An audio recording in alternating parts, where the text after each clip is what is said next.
Euskaraz ikastea erabaki nuen, hemen bizitzeko eta nire seme-alabei hitz egiteko.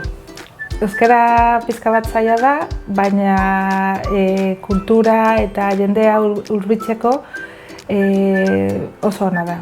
Ni txikitatik eskolan ikasi dut euskeraz, eta orduan betidanik jakin izan dut hitz egiten.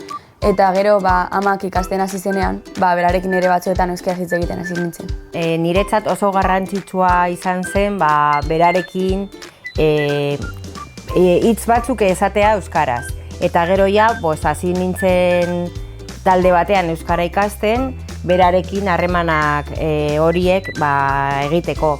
A mí me hubiera gustado haber ido a Ikastola y saber euskera como sabe Gorane o como sabe Laura.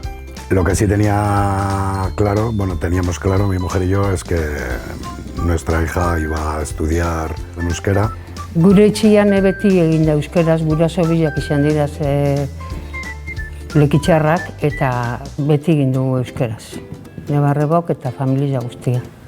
Naiz eta euskaldunak izan eta euskeraz egin, gero alfabetatze bat eduki behar izan dugu. Gure gurasuen gandik hartzen dugun altxorra euskera, hori mantendu behar da. Ordu nahi dugu, geupe, gure lobak eta gure urrengo kupe euskera hori mantentzia. Nik normalean saiatzen naiz, zerbait txarto esaten badu edo horrela zuzentzen diot eta azkenean ere uste dut horrela ikasten duela berak ere.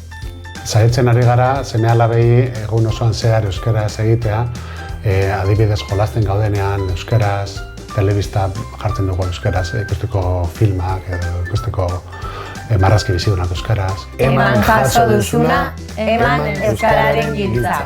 Eman jaso duzuna, eman euskararen giltza.